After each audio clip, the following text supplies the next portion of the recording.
Selamat pagi pemirsa, saya Chandra Dewi kembali hadir menjumpai Anda tentunya dalam Cerdas 5 Menit. Pagi ini kita membahas proteksi selagi muda. Bersama saya di studio Metro Manulife, saya telah ditemani bersama Dr. Johannes Sebastian Edwin, Head of Claim dari Manulife Indonesia. Selamat pagi dokter. Pagi Mbak Chandra. Oke, Dr. Edwin barangkali bisa dijelaskan kepada pemirsa kita terlebih dahulu. Kenapa sih memiliki asuransi itu penting? Iya. Kalau saya bicara asuransi, mungkin yang paling mendasar itu ada beberapa, yaitu asuransi jiwa dan asuransi kesehatan. Saya mau membahas mengenai asuransi jiwa. Jadi kehidupan kita kan penuh ketidakpastian ya, Mbak Chandra ya. Nah, dengan ketidakpastian ini, apalagi kita sebagai pencari nafkah, kita perlu membuat perencanaan yang penting terhadap keberlangsungan finansial keluarga kita. Misalnya apabila terjadi risiko kita harus tutup usia. Nah, salah satu yang penting dari perencanaan itu adalah memiliki asuransi jiwa.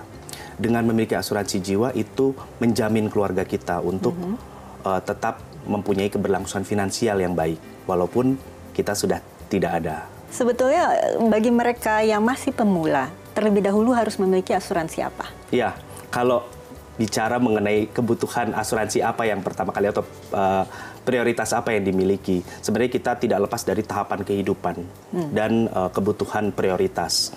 Kalau kita single dan belum memiliki tanggungan, memang yang cukup penting adalah asuransi kesehatan. Tetapi kalau kita memang sudah memiliki tanggungan, apalagi sebagai kepala keluarga, pencari nafkah, asuransi jiwa menjadi satu hal yang prioritas di sini. Bisa diberikan barangkali semacam saran untuk memilih asuransi jiwa untuk para pemula ini, dok? Iya, jadi pertama yang dilihat adalah kebutuhannya dulu. Kebutuhan kita seperti apa, apakah kita memiliki tanggungan atau tidak. Kalau kita memiliki tanggungan, artinya asuransi jiwa menjadi satu hal yang penting. Kemudian kemampuan kita dalam membayar premi. Idealnya kita perlu menyisihkan 10-20% dari penghasilan bulanan kita untuk pembayaran premi. Kemudian juga jangan lupa, kita juga perlu mengetahui besaran uang pertanggungan. Apa itu besaran uang pertanggungan? Itu adalah nilai yang akan dibayarkan perusahaan asuransi kepada ahli waris apabila terjadi risiko tutup usia. Juga penting sekali kita perlu mengetahui kalau kita membeli asuransi jiwa, perlu memahami asuransi jiwa apa yang kita beli. Dan yang terakhir yang tidak kalah penting adalah pilihlah perusahaan asuransi yang memiliki kredibilitas yang tinggi dan reputasi yang baik. Oke, salah satu yang menjadi kekhawatiran para calon pemegang polis ini ya dok ya, mereka takut nantinya di tengah jalan tidak mampu membayar preminya. Nah ini gimana? Jadi ini memang tergantung mindsetnya kita. Kalau mindset kita asuransi itu sebagai satu kebutuhan, maka kita akan berusaha untuk memenuhi kebutuhan itu. Jadi kalau ada nasabah yang memiliki kesulitan finansial untuk membayar premi sebagai satu kebutuhan, maka bisa menghubungi tenaga pemasar atau kontak center agar diberikan solusi. Oke, tadi Dr. Edwin juga menyinggung bahwa penting sekali untuk memilih perusahaan asuransi yang tepat. Betul. Bisa diberikan keterangan barangkali saran, kategorinya seperti apa ini? Iya, perusahaan asuransi itu kita perlu memerhatikan kredibilitasnya, kredibilitas yang tinggi.